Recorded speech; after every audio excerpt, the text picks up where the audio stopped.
Hello friends, welcome back to Mothership. Today we're smoking up this delicious looking lemon garlic pepper mahi-mahi. Let's get started. Okie dokie. This is actually a pretty quick cook, all things considered, guys. So the very first thing that we want to do here is we want to get our smoker going up to about 180 degrees.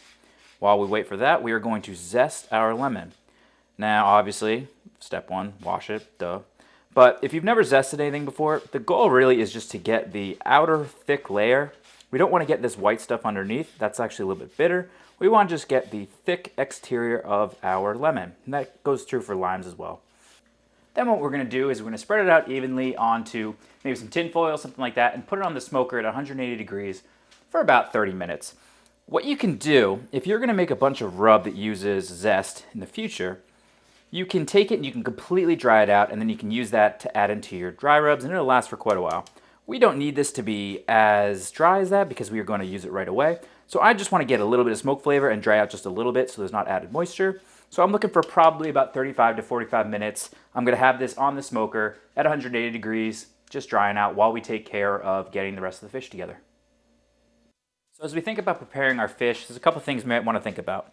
For a mahi-mahi, the really big consideration is there's a bunch of bloodlines that run down this fish, and you really don't want to eat those. It's going to be very dark red spots. I know these look kind of dark, but that's more just the lighting in here than anything else. My fishmonger did this for me. I live in the Northeast, so this is not a native fish for me.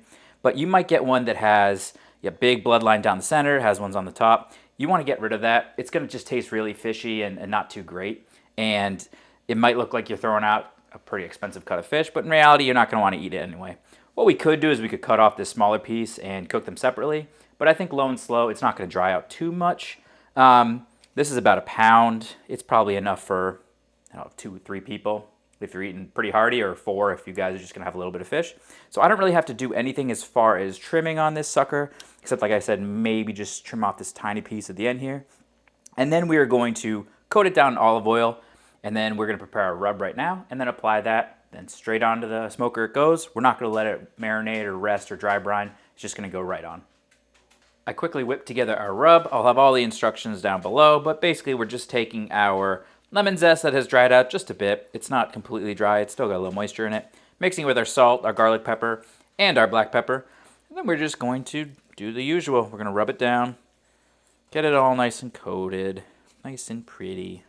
Now, when it comes to the topic of putting fish onto a grill or a smoker, I'm usually in the camp of using a cedar plank. I like it for 2 reasons. One, it actually creates a nice barrier between your fish and your heat source, so it doesn't dry out as fast. I also like it because it makes it so it doesn't stick to the grates. Fishes tend to do that. I, of course, don't have any. I did not purchase any, so I'm going to spray down my grill grates. I don't know how well that's going to work, but the point is I don't really want this to stick when I try and take it off, but we shall see. Very simply, guys, I have the mahi-mahi on the top shelf. A little more space between the heat source and the fish itself.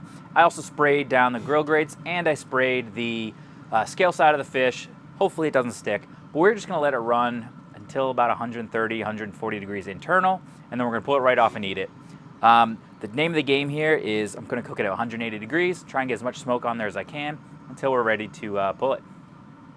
While we wait for our fish to smoke, I'm going to cook together a quick rice pilaf, which is one of my preferred starches to go with any fish meal. What I've done here is I have just browned some butter and then put in my onion and let it get to the point right where it's about to start browning. And then I'm going to toss in my garlic and continue to cook for maybe another minute. With my garlic and onion sauteed, I'm going to go in with my orzo.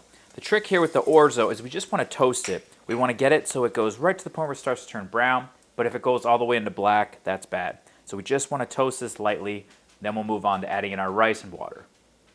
Orzo is nice and browned, onions and garlic are nice and sauteed. At this point, I usually actually let it cool off a little bit, and then I'm going to go in with my water and my rice. Now you can use broth if you want. You can use, this is the point where you can actually kind of go off in whatever direction you want. But this is how I just make a quick pilaf. Usually I'll add more salt when I'm eating it. You can go in with Italian seasoning. You can put pineapple in if you want a little bit more of a tropical type of vibe to it. My ratio, I usually go with about a 1/4 cup of orzo to about a 1/2 cup of rice.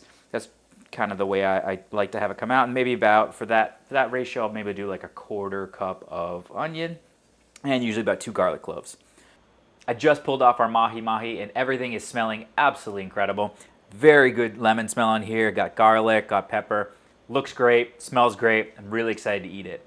As far as this fish is concerned, I put it on at 180 degrees until we hit about 100, 105 degrees. Then I bumped it up to 250 and I let it go all the way until the thickest part of this fish reached 140 and then I pulled it right away.